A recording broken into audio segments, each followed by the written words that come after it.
Povo de Deus, Salmo 117, o menor, né, de todos os salmos. O título: Todos os povos devem louvar ao Senhor. Então, já que é pequenininho, vamos ler, né? Louvai ao Senhor, vós todos os gentios, todos. Louvai-o todos os povos. Louva-te, povos a Deus, louva-te, povos todos, né? Tem a canção que nós já cantamos e pode ser o nosso hino referencial também, de sugestão de louvor para esse capítulo. Louva-te, povos a Deus, louva-te, povos todos.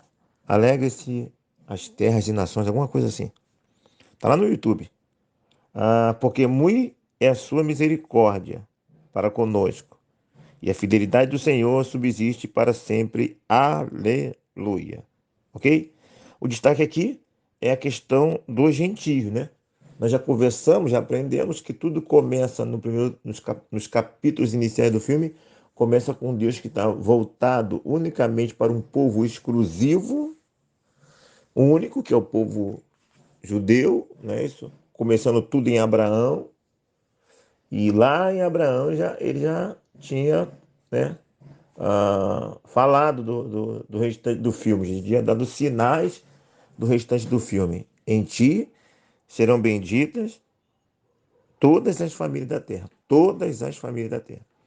Então já dizia, já mostrou que ia começar com um grupo específico, e a ideia é expandir esse grupo e aí alcançar todos os povos, porque nós já aprendemos que o nosso Deus não é um Deus nacional, local, como assim se apresentava os deuses, os falsos deuses do paganismo. O entendimento que as pessoas tinham dos deuses fabricados dela, deuses regionais, Deus limitado. E Israel, ele começa aos poucos ainda tendo uma visão errada, limitada sobre Deus, que eu já falei com vocês várias vezes, do MMA, do Deus que é forte, é bom de briga, mas que pode perder a luta e depois voltar a ganhar. E depois ele vai entender que esse Deus é o Shaddai de fato. Ele não perde a luta, ele determina a luta. Ele é o lutador, ele é o juiz, ele é tudo. Entendeu? Então eles vão entender isso, que ele é um Deus todo-poderoso. Depois ele vai. E aí, só que eles ainda têm no começo aquela ideia restrita, né? Do filme. E aí, aos pouquinhos, eles vão entendendo que no projeto de Deus os territórios seriam ampliados, né? Já lá no Velho Testamento, já tinha a possibilidade de alguém se integrar ao povo de Israel através do ato da circuncisão. Lembre-se que já no Egito também, egípcios saíram junto com o povo de Israel.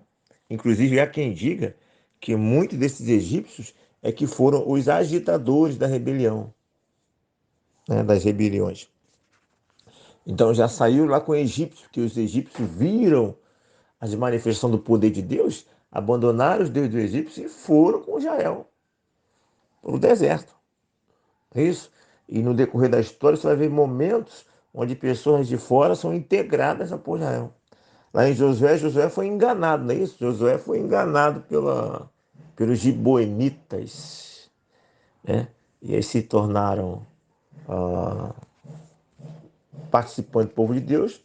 Acabou que foram trabalhadores de lenha por ter enganado o povo de Israel. Lembre-se que lá em Gênesis também nós temos a história de Tamar e Judá. É isso, acho que é o 36, Gênesis 36, ou 35, 36, alguma coisa assim. Porque no 37 começa a história de José, onde o povo inimigo violentou uma judia e o rei lá do povo inimigo foi conversar com o povo de Israel e falou: ó, meu filho fez loucura com a filha de vocês e nós queremos o filho dessa aí. Ele está apaixonado, ele quer. E aí o que a gente faz? Vocês têm que se circuncidar para se tornar o nosso povo. A aliança tem que circuncidar. Tá, então circuncida. E aí quando o pessoal estava circuncidado com muitas dores, o parte do povo de Israel foi lá e matou aquele povo. Uma desgraça aquilo, uma traição assim horrível, que depois teve profecia contra isso. E aí mostra ali que o povo se tornar judeu, israelita, precisaria ser circuncidado, ok? Aí chega no Novo Testamento, ainda se tem ainda resquício, ideias de que o evangelho não é para todo mundo. Resquício lá no Velho Testamento. É por isso que desce aquele pano para Pedro, acho que é no capítulo 10, se eu não me engano, de Atos, 10 ou 11 de Atos. Ele fala: Pedro, mata e come. Eu não vou comer nada, eu sou judeu, eu não como esses animais, não. Mata e come, Pedro. Não torne impuro aquilo que Deus tornou puro. A mensagem central ali é a mensagem da aceitação de Deus dos gentios, porque Pedro e os apóstolos do Novo Testamento, não todos, mas não todos na verdade, né? Paulo depois quebrou isso, não entendia que o evangelho era para os gentios, entendeu? E é Paulo que vai abrir as porteiras para esses gentios, porque o povo lá de Jerusalém, filho, estava ruim de encontrar, de entender isso. E os teólogos entendem que a perseguição que o povo de Israel, que os judeus sofreram lá no Novo Testamento, retratado no capítulo 8 de Atos, aquela perseguição é justamente para que as pessoas fossem forçadas a se expandir pelo mundo para levar o evangelho, porque estava com o evangelho muito concentrado. E Jesus já tinha falado, né, para pregar o evangelho na Judéia, em Samaria e até os confins da terra. Eles estavam teimando ainda. Então nós vemos aqui no Salmo 117 que o evangelho é para todos.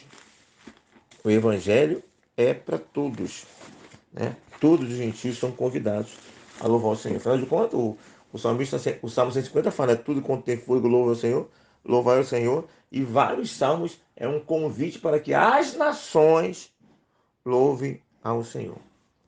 E uma forma que eu e você temos também de louvar ao Senhor é pregando esse evangelho. Nós adoramos o Senhor pregando esse evangelho, fazendo que o sonho, o projeto dele, a palavra dele se cumpra.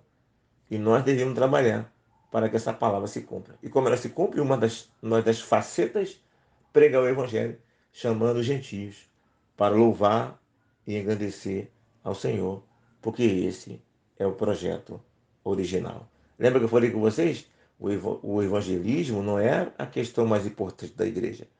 A adoração é a vida, como é que fala?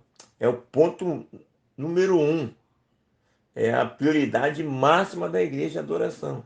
Porque toda a criação vive em função da adoração. Quando nós vamos evangelizar, nós estamos tentando resgatar pessoas para a adoração, porque elas estão inimigas de Deus, o pecado faz ela inimiga de Deus. Ela não foi justificada por Cristo ainda, como diz Romanos 1, 5:1. Elas estão em inimizade contra Deus, como diz Tiago, capítulo 4. Então, só Cristo resgata, limpa a pessoa do pecado e faz com que ela tenha comunhão com Deus. Senão, ela não tem comunhão com Deus, é inimiga de Deus. Logo, a evangelização é a chamada para a adoração. É um convite ao retorno à adoração. Afinal de contas, foi para isso que todos nós fomos criados. E só é possível esse retorno à adoração por meio de Cristo, por meio do perdão dos seus pecados. Então, a adoração é tudo.